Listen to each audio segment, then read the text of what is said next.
Cinema ఇండస్ట్రీలో రికార్డులు ఎవరికీ శాశ్వతం కాదు. ఒకరు క్రియేట్ చేసిన రికార్డులు మరొకరు బద్దలు కొట్టడం, వాటిని మరొకరు క్రాచ్ చేయడం ఖాయం. ఈ నేపథ్యంలోనే 2 వరుస హిట్లతో సూపర్ ఫామ్ లో ఉన్న జూనియర్ ఎన్టీఆర్ తన తాజా చిత్రం జనతా గ్యారేజ్తో ఓ స్టార్ హీరో నెలకొల్పిన రికార్డులపై కన్నేశాడట. ఎన్టీఆర్ టెంపర్, నానక్ ప్రేమతో సినిమాలతో ఊపు మీద ఉన్నాడు. డైరెక్టర్ కొట్టాల శివ సైతం మిర్చి, శ్రీమంతుడు సినిమాలతో జోరు మీద ఉన్నాడు. ఇప్పుడు వీరిద్దరి కాంబోలో వస్తున్న సినిమా కావడంతో ఈ సినిమాపై ఇండస్ట్రీ, సినీ అభిమానులు, ట్రేడ్ వర్గాలతో పాటు ఎన్టీఆర్ కూడా ఫుల్ కాన్ఫిడెన్స్ తో ఉన్నట్లు టాక్ వినిపిస్తోంది.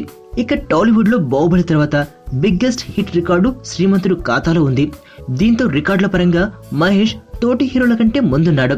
ఇప్పుడు అదే కొరటాల శివతో ఎన్టీఆర్ పనిచేస్తుండటంతో శ్రీమంతుడు సినిమా రికార్డులకు చెక్ పెట్టాలని ఎన్టీఆర్ కసితో ఉన్నాడట.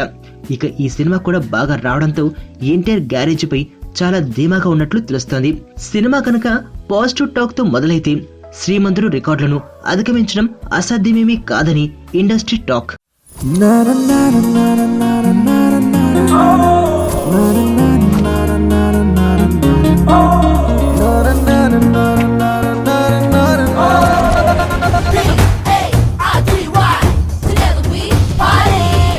ఓ పాప బాబా రామ్దేవ్ బ్యాచ్ అనమాట. అగాడు